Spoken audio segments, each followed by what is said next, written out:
On Truth-Telling. A demonstration of the inseparability of truth from the telling of it. By Michael E. Hunter. 13. Poetry.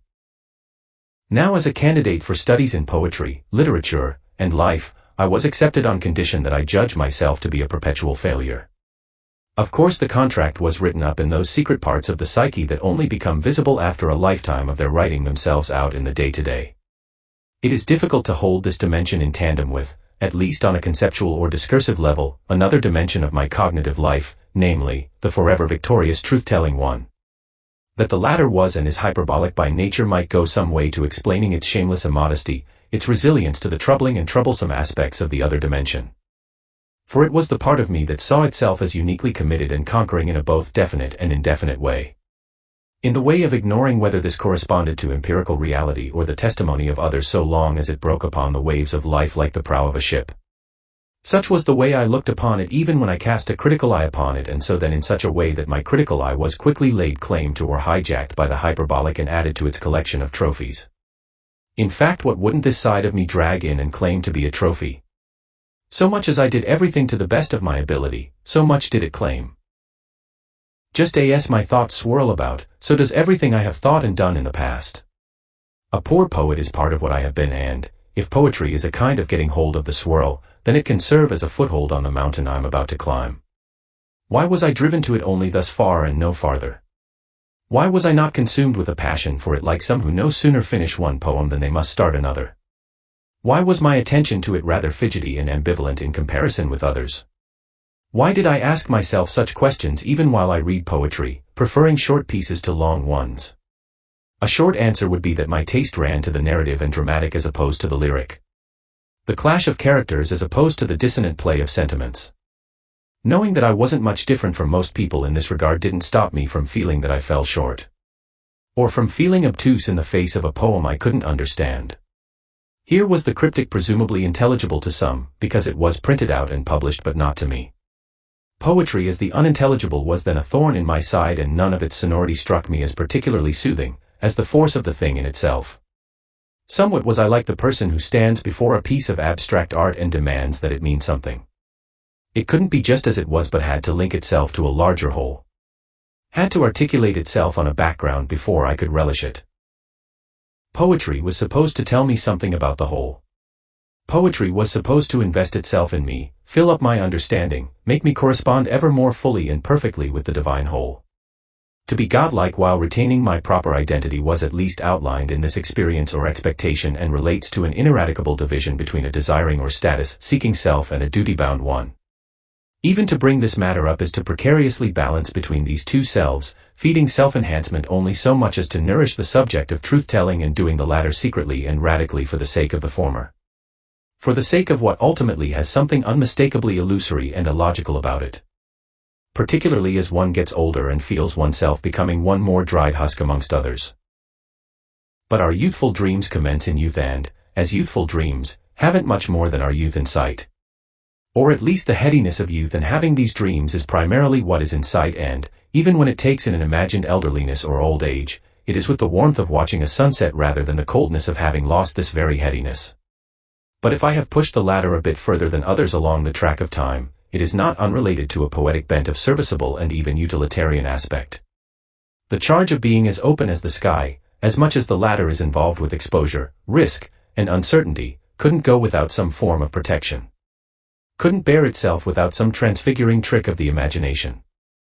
Which is as much as to say that plates of shining armor were required to make me think myself a knight and not a knave, a superior human being and not a sophisticated worm with apertures at both ends.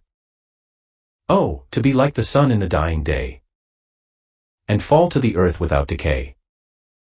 Or to be like the leaves in the autumn glow, and raise colored splendor while sinking below. Were man's end this final, flourished beauty, I'd renounce all hope of a vague eternity. Poetry as the revelatory leading towards the propositional, as the essential inseparability of the two, is what philosophy misses, must miss, must make its eternal foe, must make the denial or suppression of its eternal lie. Philosophy lies in this lie of a foundation or firm setting, its permanent home on loan to it from eternity. This lie springs forth as a possibility that allows for another possibility, namely, Truth-telling as the manifest, the self-conscious, the awareness of itself, the control of language, the thought of even poetry itself. A wondrous gift forever fatally flawed like the rose that must wither or canker in the bud. But let's not think that my thoughts weren't more optimistic when I was young and that I didn't believe that there were some things meant to last in eternity. In keeping with this thought in the only way that is possible, I contemplated or conceived eternity in a limited sense, that is, on a human scale and with human significance. To think it otherwise, to think it inhumanly was as repugnant and unsettling to me as to the vast majority of people. At the same time I have the feeling that, if my thinking has changed over time, my sensibilities have remained relatively stable. Which makes me think that my thinking as development was embryonic in my sensibilities, was constituted by them as a particular development. To the degree that I welcomed the poetic in my thinking and put it on an equal footing with the philosophical, I was committed in advance to sounding these sensibilities. And the road to this sounding was no less than all the thinking I have done up to now that, caught up with these sensibilities, I have made my task to articulate most consummately. Let us start off by saying, first of all, that both my poetry writing and poetry reading were modest affairs. This contrasted sharply with the poetic sense I had of myself and my life. That the one didn't interfere with the other is testimony to some logic of development, some sense of being an explorer rather than a settler in this particular area. An adventurer still working out the name and nature of his adventure. Before I took my first and only course on poetry and poetics that also happened to be my first university course, I had written only a few short poems and read a handful of others.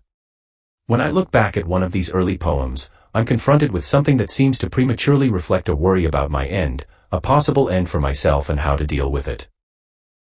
Out of the night that covers me. Black as the pit from pole to pole.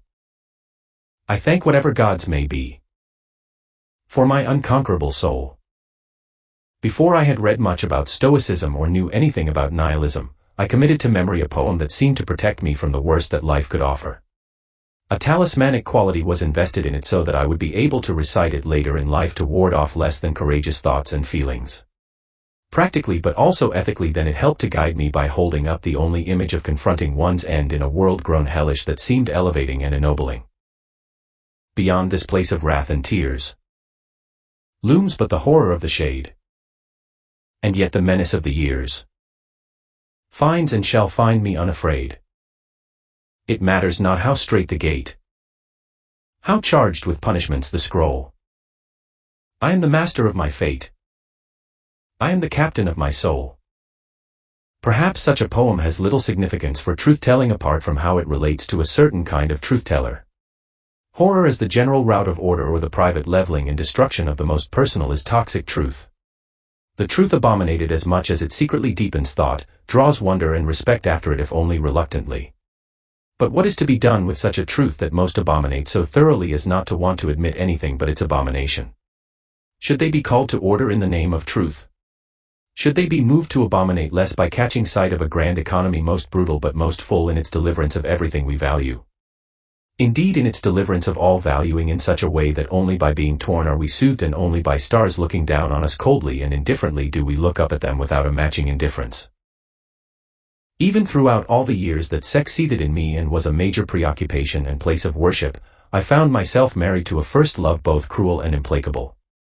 To put it one way, poeticized sex made for little or no sex in my life or for sex that, when it came, wasn't touched with poetry. On the other hand, it wouldn't be far wrong to say that the poetic side of me was sexualized in such a way that it was drawn to violate, strip naked, and possess the virgin-seeming whore that most truth-telling is. At least now I can see it thus to square accounts, to explain my defeats and disappointments, to appreciate why I didn't go off the deep end and become a bred-in-the-bone liar and dissolute. Sex pulled with ever so strong a pull but, without the poetic side of me being pulled, it was rude, criminal, coarse, catastrophe. No middle ground ever had an allure for me and so I was consequently forced to both suppress and express it. Suppress it as what hardly needs to be explained and express it as one who couldn't remind himself too often of the temptation of letting all go over to the side of the lie. We hug our dreams, we unloved ones. We hold them close and tight. We love our dreams, we unhugged ones.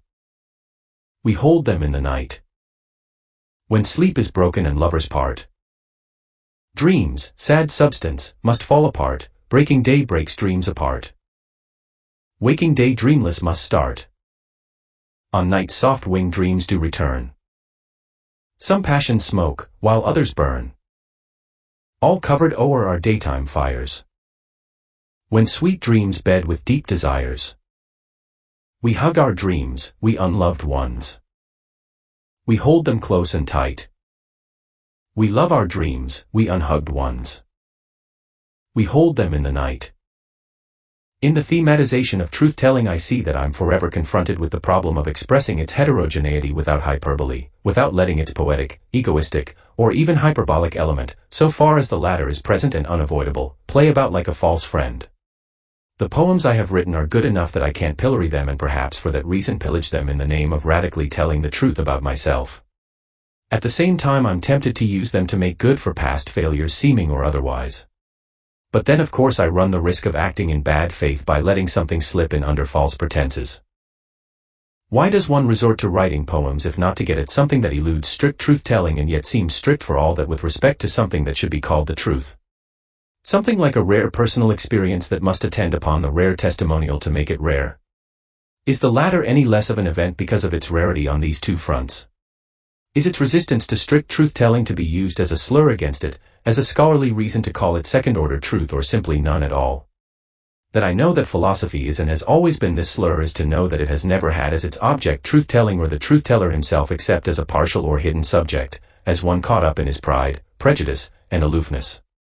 Envious of the poet, the philosopher has always found in his logic and his lack of equivocation the force of entry to all things. Gifts of God these presumably are, and presumably granted to everyone. But also presumably requiring a continual throwing up of experts to put them to work and to work towards a universal consensus and enlightenment. You can see where I am, you other pair of eyes. Dissatisfied with poetry even while with it, and critical and contemptuous of philosophy even before I have properly arrived at it. Yet with each having a strong claim on me and each counterbalanced by the other. Thus I was friend to nothing more than learning as much as I could from them whenever and however it came about. But in the case of poetry, to say that I learned from it is not much more than to say that some poems reached me and others didn't. That some passed on a sensibility or heightened and articulated an already abiding one. Like the feeling of time, its passage, its both all too human and inhuman quality, its stretching too far back and too far ahead to give meaning to itself. It's nonetheless attempting to encompass all meaning in those moments of greatest intensity. In what rang true to me as the truth of all time. What came to me indistinctly yet wrote itself like my last will and testament. What told me in a rather pedantic way that we take ourselves to be too much. Too much the center of things. Too little the wandering part of the universe. Well, the best that can be said is that between this hyperdeflation of the ego in metaphysical terms and the hyperinflation of it in mythical ones is an area I didn't close off to contemplation. Where I didn't refrain from going back and forth and to and fro like the devil in Job. The poetry I read and the poetic sense of myself roughly corresponded to these two extremes. Which amounts to saying that few 20th century poets steal their light from the traditionally heroic and adventurous. Yet I wouldn't go so far as to say these elements don't exist in their work. Only that they have been effaced, narrowed down, or brought to a fine point. How much vigor and commitment one can put into shaking off life's illusions might be one way of expressing the matter. Or how much one can bear the raw truth that our historical times have thrown up to us. But so expressing this distilment of the tragic vision brings to mind another thought, namely, that there is an ethics at work drawn to negativity, pessimism, and even defeatism. An ethics essentially hostile to the ethics of everyday, to the ethics of doing, to the ethics of most truth-telling. A good many people I'm sure are conscious of this division and are even subject to being torn and oscillating between the one and the other. On the other hand, the fact that most people don't proclaim this division to be a major contradiction in their lives says something about the nature of contradiction per se. That is, that its force as obstacle, as target, as something to be overcome only has sense and significance as an ethics of optimism. An ethics then of non-seeing, of breaking away from poetic insight. Shall I part my hair behind? Do I dare to eat a peach? I shall wear white flannel trousers, and walk upon the beach. I have heard the mermaids singing, each to each. I do not think they will sing to me. I have seen them riding seaward on the waves, combing the white hair of the waves blown back when the wind blows the water white and black. We have lingered in the chambers of the sea. By sea girls wreathed with seaweed red and brown. till human voices wake us, and we drown. Living our own death even while we are living, and so living as to shun death. The eyes focused and then not focused upon it as the proper end of life. This oscillation, a living rhythm that poetry can pick up on but not philosophy. That inhabits us and is an intimate part of us but must be held down as if it didn't exist. As if it should be discounted in the name of the public good. What if poetry is that private good, that most intimate coming into contact with oneself that is antagonistic to the public? And what if that private good is only good as a partial or half-hidden thing, a true seeing if not true saying so strict and relentless as to be almost intolerable? What if the truth of poetry is the most universal truth to be found and yet too hard to bear except as a terrible truth, a terrible beauty? Would not someone concerned with the subject of truth-telling have to take it into account? And would not all concerned with telling the truth as objective truth have to ignore it? But as someone concerned with telling the truth and in his own way objectifying it, I can't pretend that I haven't ignored it. That I haven't worked secretly with the soul of a philosopher for many years, and so as one who was continually looking past or away from what he also felt compelled to take in. The poetic sense of myself was my childhood naivety, innocence, and sense of immortality allowed to pass over into adulthood.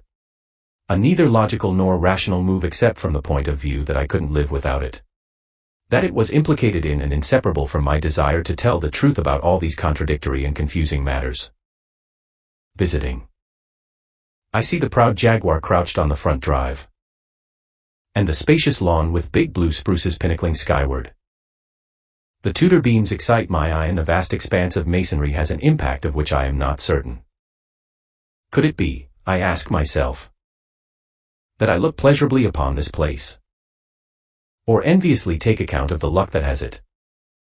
The blue sky excites my eye too. And reaches right around the property. I round the house to view it from all angles. And when I'm done and leave the house behind, I look up once again to find that sky and senses are perfectly transportable. I don't want to deny the element of optimism in my outlook that kept me from feeling universal mortality like others. I don't want to pretend that I didn't fill the future with fantasies that blunted any pain that might have come from it. I don't want to make out that I was already old in my youth like some with poetic insight. I merely want to make out that the study of 20th century poetry and poetics signaled my readiness to explore some secondary roads of my psyche and leave at least temporarily the main one of erotic and romantic daydreams. How sad it is to see that she feels about me in a way which makes hers the more bitter sorrow. Now the notion that poetry is bound up with coming into most intimate contact with oneself invites the sort of investigation I never did and perhaps can only do now because, as it seems to me, the subject matter is too elusive and intractable to be taken up without a special reason. Relying on my memory, which of course isn't foolproof but remarkable enough, I think of myself at 25 or 26 reading Yeats' The Wild Swans at Cool. In an instant I was catapulted some 20 years ahead in time, becoming a wistful middle-aged Irishman. The 19th autumn has come upon me since I first made my count. A wistful middle-aged Irishman at 25. I who was still seeking the future with appetite and relish and wild expectation. Their hearts have not grown old. Passion or conquest, wander where they will, attend upon them still. The swift identification with a self removed from me by a generation was a shock, an unsettling, a dislocation, a rude awakening. How could this have been if, imaginatively and emotionally speaking, I had already accepted aging as a personal possibility? Even if I'm exaggerating this matter, it still indicates a lag in me that I abruptly became aware of at the time. Intellectually speaking, I knew I was at the apex of my youth and for this very reason couldn't look ahead without expecting some signs of decline. But how paralyzing and self-destructive it would have been to focus on this. Thus there were these two movements of thought suddenly brought together and held in suspense. One acknowledging that until that time I hadn't looked towards the future in the most feeling and penetrating way. The other recognizing that there was a mighty and even healthy resistance to doing so. To be sufficiently struck by these conflicting impulses not to let them slip out of sight is the drive to self-knowledge in the most intimate and personal sense. On the other hand, it is to be blocked from putting order into one's thoughts by direct and explicit theorizing. It seems to me then that I have no choice but to continue along and table more poems I have written or read. The first because they represent some of my most intimate thoughts. The second because they set in motion same or similar ones. Together they help to keep me on track of the two subjects, myself and truth-telling, that for a long time I only dimly recognized as being conjoined. In that first university class there was another poem that spoke to me as I was then. Just as in the case of the Yeats poem, it evoked a repressed part of me that had escaped emotional and imaginative development. Only instead of its being about a middle-aged man linked to his past and present, it was about a young man linked to his dream. What calls me is that lifted, rough-tongued bell, art, if you like, whose individual sound insists I too am individual. It speaks, I hear, others may hear as well. There are some poems that match one's sentiments so perfectly that one feels as if one had written them in another life. The trumpet's voice, loud and authoritative, draws me a moment to the lighted glass. To watch the dancers, all under 25 shifting intently, face to flushed face, solemnly on the beat of happiness. Or so I fancy, sensing the smoke and sweat. The wonderful feel of girls. Why be out here? But then, why be in there? Sex, yes, but what is sex? Surely, to think the lion's share of happiness is found by couples, sheer inaccuracy, as far as I'm concerned. Of course the sense of a two-way interference was nothing new to me. That my highest aims and aspirations and search for sexual pleasure inhibited each other.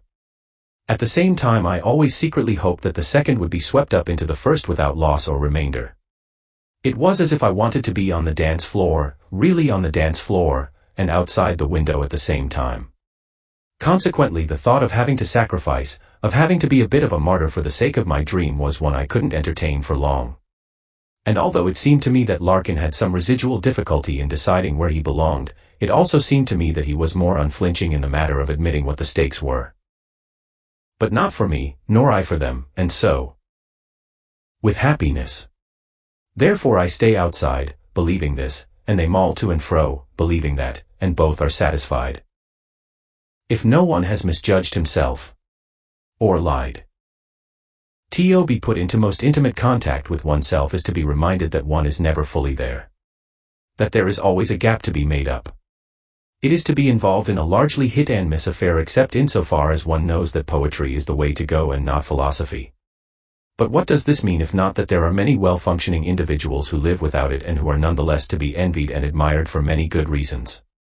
So many in fact that one can easily forget there is a hidden deficit, a perceptible loss, a boarded-up space in their psyche that inevitably results from this practical outlook. Admittedly the greater freedom of the poet is habitually taken to be a surplus of freedom, a thing not bad in itself but certainly dispensable in the ordinary run of things. Infectious as this point of view is, it is likely that I sometimes didn't realize how much I stood in need of being inoculated against it.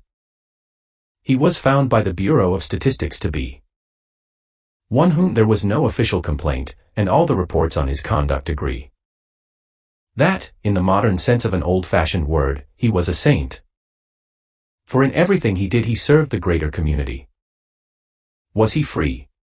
Was he happy? The question is absurd. Had anything been wrong, we should certainly have heard that I largely restricted my reading of 20th century poems to one particular anthology called 20th Century Poetry and Poetics is one of those niggling facts that, simply by being niggling, summons me to confession. Of course this fact is not a problem from a scholarly or artistic viewpoint except if I were to overlook it.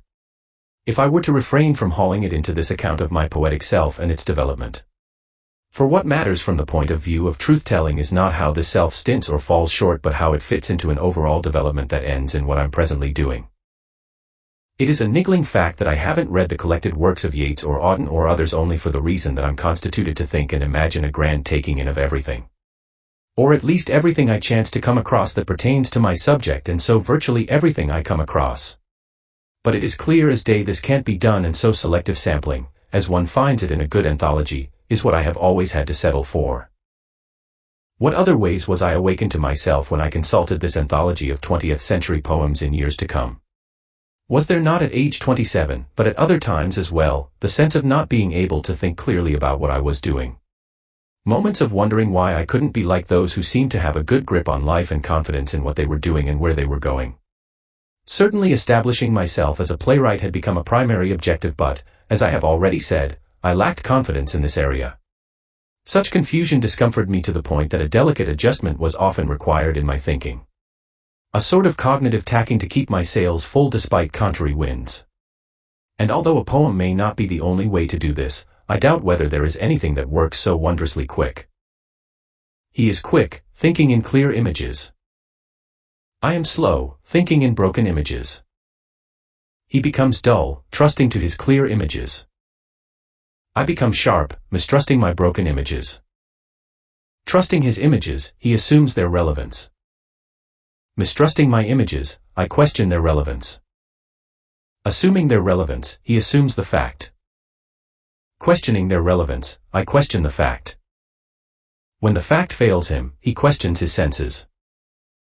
When the fact fails me, I approve my senses. He continues quick and dull in his clear images. I continue slow and sharp in my broken images. He in a new confusion of his understanding. I in a new understanding of my confusion. That I continued slow and sharp in a new understanding of my confusion is what I take to have been spelt out to me even while this new understanding was still on its way. Robert Graves' poem put me in touch with a certain certainty overriding all uncertainty. A certainty I was as certain of as Descartes of his. As certain of then as to be very certain. To be that Cartesian that everyone is when one's personal self is at stake. As certain of then as to think that I couldn't live without a certain ethical, aesthetic, and even epistemological orientation. Couldn't live without it not in any rhetorical sense but precisely as the inability to live without my particular consciousness, my particular source of pride, and my particular sense of well-being. For to live any other way would have been to live where I had never lived, never believed, never thought of myself as myself, and never thought about a life for myself. Where order took precedence over openness, where errancy was simply error, where things were left out of the picture simply because they didn't fit in. Where there were plenty of fields to work in and hospitable homes to live in but at the price of giving up one's citizenship to a larger world. Of course there were many other poems from 20th century poetry and poetics that had this or that effect on me. That produced some subtle modification of thought or feeling hard to pin down because it was but one extraordinary moment in a flight of others. These last being so much more numerous, they tended to bear down on me with their weight and authority. I know this is the common lot of mortals just as I know that revolting against it is also common. In my own case, it amounted to trying to redeem the tawdriness of the past by making it work in the present. We made the break. Almost bloodless. You and I. Out of our brief union came stillborn pain that shed no tear and gave no cry. For we had wed in our self-respect. Too many polite words lead to emotional sterility but one's citizenship to a larger world. Dam up the outlets with decorum that she may know and remember you as you want her to. I visualized myself with your eyes and tried to act accordingly. Inwardly I retreat from the heart of my pain and take refuge in contemplation. So silently do I scream away my pain. As I moved from my mid to late 20s, the ordinary moments of life, however full and well seasoned, however smooth and untroubled, took on an oppressive aspect new to me. No longer were they what they had been when, after dropping out of high school, I worked itinerantly or when, some years later, I traveled about Europe. Time in its generality took on a different weight and measure. It was no longer experienced by me as something light and free-floating, as a series of rising currents or updrafts that, however turbulent, carried me forever on to the place where all my dreams would be fulfilled. On the contrary, I began to identify it with a narrowing of possibilities, with a closing down of whole realms of experience, and with a series of choices already made that fitted me for certain walks of life and barred me from others. For a long time I had lived with the conflicting fantasies of wanting to be all things, that is, all things well recognized and well received, and wanting to shine like some new star in the firmament. No doubt the first as much as the second arose in my childhood when it was easy and natural to place no restrictions on all the attractive pursuits and occupations that promised themselves as future possibilities. Of course this outlook dissipated as I got older and grew more attentive to what could and could not be done in a lifetime. Nonetheless, I suspect that, just as in the case of my attitude towards aging and having to make sacrifices, there was a lag between my intellectual acceptance of limited possibilities and what registered with me on the imaginative and emotional plane. In fact, I would say that my vagabonding years made this lag persist in me and become so ingrained that, while it definitely closed over time, it never went away completely. Therefore, it was always the case that I was less anxious than most people to plan and prepare for the future if I construed such practicalness as a drastic limiting of my horizons. Still, the time came when my long-standing habit of fantasizing my life as an upward spiral without retrograde motion couldn't be borne so naively and, as in the case of other aspects of my cognitive life, needed to be readjusted. Time withers, time mocks. The early vanities of youth. They who suffer age know it. Time takes away, seldom restores. Nay, not in this life.